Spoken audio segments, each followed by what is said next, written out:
there was two main things that I really wanted to do differently when I started with YouTube.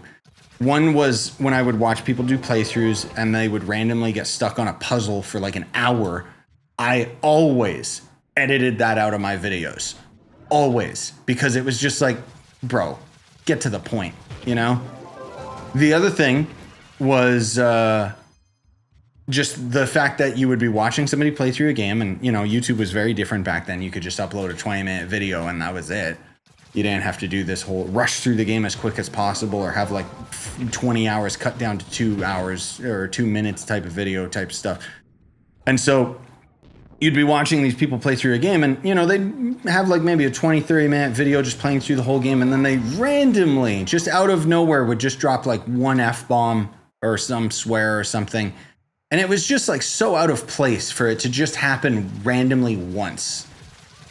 So that's why that was one of the reasons why I just thought like, come on, man. Like I always swore myself, like in real life. Of course, I'm a normal human being. But then what, the counter, the flip side of it, what eventually ended up happening was as I ended up building up the brand as being like family friendly and all that stuff, I ended up kind of coming into the point where it became very stressful for me because I don't know, maybe I swear for stress relief or something like that. I don't know. It doesn't really matter. But the point was that I was playing Trove and then I accidentally ended up like swearing once or twice. And the amount of like stress and dread that brought me was just like, nah, this is not going to fly. Because then I was constantly watching my words rather than now it's like, if I slip up, who cares? Even though I still technically am not swearing in my videos. Most of the time. So then I decided, okay, screw it. We're going to swap it around, because the other thing too is how it affected the community. It was very difficult to manage because a lot of the people that stuck around with the channel for a while, they grew up and started becoming teenagers or adults and everything. And so being so strict and rigid with like our banning waves, for example, like not only in the club world, but also in the Discord and back in the day, Razor comms and all that stuff, it just became this thing that kind of lost sight of the original reason why I was doing it in the first place. And it was just like, okay, so this has grown beyond this. Let's just dump it. And then, that's how I killed my channel by moving away from being family friendly. And for a while there, it was like the polar opposite where I was just allowing myself to swear and just being more normalized as, being like the type of person that I am in real life. But then now it's kind of ironically come back to a regression where I'm purposely like trying not to swear in my videos and stuff like that. But the point is it's a lot less of a persona and now it's just me being me and being open and honest about the fact that, oh yeah, I swear more than a sailor. Like it's bad. And because of it, I think it's a lot more healthy. That's kind of the main thing that I tried to curate over a while with my channel, for better or worse in terms of views and the analytics and all that crap, is being me and being as authentic as I can be with you guys. And I think personally that that's going to be a lot better in the long run because, if there's ever a chance where I become a big boy channel, start making like hundreds of thousands of views again or something like that, then at the very least, I can say that I got there as me, and then this will be what my channel is known for moving forward, rather than, hey guys, what's going on? Blah, blah, blah, blah, blah. I gotta be constant high energy. This is really stressful for me. I'm faking it. Can you guys tell I'm faking it? Like, I can't live like that because the difference between me and a lot of the other content creators is I am living this. This is what everything is poured into in my life, is just the YouTube and the channel and everything. So, which is probably not healthy.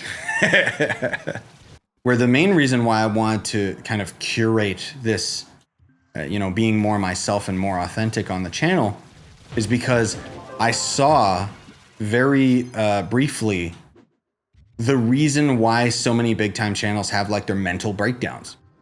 Because if I can be real with you guys for a moment, this entire platform and how a lot of society works is pretty bad and toxic for your own mentality, right? And I'm not talking about like just the world being toxic or anything like that. I'm talking about like social media. Because when you get so tied up in putting yourself out there in your videos, and then the views and your paycheck is directly tied to those videos, you suddenly start questioning yourself, because it's like, what am I doing wrong? Why am I not doing as well? What's going on? What's wrong with me? And I got to that point, and I very quickly noticed it and realized this is not healthy. I need to change things up. And that's where a couple years ago, you know, I started working on myself and the way that I presented my content. And with it came not being family friendly, and instead just, you know, being more myself. And, you know, I think a year or two ago, I started really focusing on how I was going to end up doing like live streams and stuff like that. And that's the thing is, again, like the trade-off is, yeah, I'm not making nearly as much off YouTube as I deserve, whatever. But at the end of the day, I am so much happier doing what I'm doing now. And I'm very, you know, I'm very confident in what I'm doing now, where it's like, oh, well, whether it gets views or not, I'm happy with this video that I just made, kind of thing. I started doing it for me. I started focusing on myself again, rather than chasing trends and clickbait and all that other stuff that, you know, gets you paid. The irony is they call it YouTube, despite the fact that it's not about you anymore. It's not about the creator. It's about the viewer. It's about trying to get them on the site. It's about trying to get them to click through as many videos as possible. Doesn't matter if they end up shadow banning this video or that video, or, you know, keep everybody away from my other videos. No, they just want to end up getting people on the platform. They don't care about the creators, which has been something for years nowadays anyways. But you saw it as they started to slowly kill the YouTube rewind, because it started getting more and more and more corporate. And that's kind of the biggest problem that's happened with YouTube is, you know, myself, like I'm kind of what I would call a grassroots, like blue collar Let's Player. And that's just not something that the algorithm really promotes anymore. And so that's why, like, a lot of times when I end up doing like a playthrough of a game that I know is not going to perform well, it's like, okay, well, am I going to end up putting all this work and effort into it to make it something more digestible, or is it just going to end up being a full, here's a 10-hour playthrough, guys? The other thing that's kind of happened with regards to like how people consume content is it's also turned into this whole idea of people wanting to consume content as quickly as possible. And that's where I learned very quickly that there is just a point to that you cannot keep up. Because there are, for example, Donkey Kong, for example. Day one, people had the final boss video out, spoiling everything. I saw this one scumbag, this channel that just blatantly lied and said, like, what happens when you get 1,000 bananas? There's not 1,000 bananas in that game. People have realized on social media that, wait a minute, I can lie and I can make money from this. In fact, I can also just put out factually wrong arguments.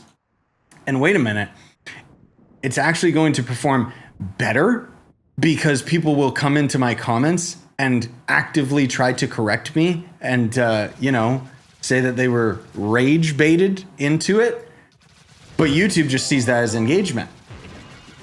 And so I, you know, for better or worse, again, pride myself on the idea that I'm going to deliver to you guys the best goddamn content that I possibly can. And it's not going to be focused in BS and clickbait. It's going to be straight to the point. And if I ever end up making my videos that talk about like the Switch 2 or anything like that, it's going to be very clear cut, 2-3 minutes tops, rather than 50-minute rants from these idiots that don't know anything. And Is that going to perform better than their videos? No, it's not. But I don't care, because the few of you that have come here, I appreciate you, and I'm not gonna waste your time, because the world is moving way too quickly to end up wasting my time watching a 50-minute video rant talking about why we're gonna have a Nintendo Direct in July. Even though they don't actually know. Wait, you're not family friendly anymore? Technically no, but I still try not to swear. Cause honestly, like I feel I get a little self-conscious, probably because I was family friendly for so long, because I swear way too much. Like there's something wrong with me. Probably where I grew up in the ghetto, but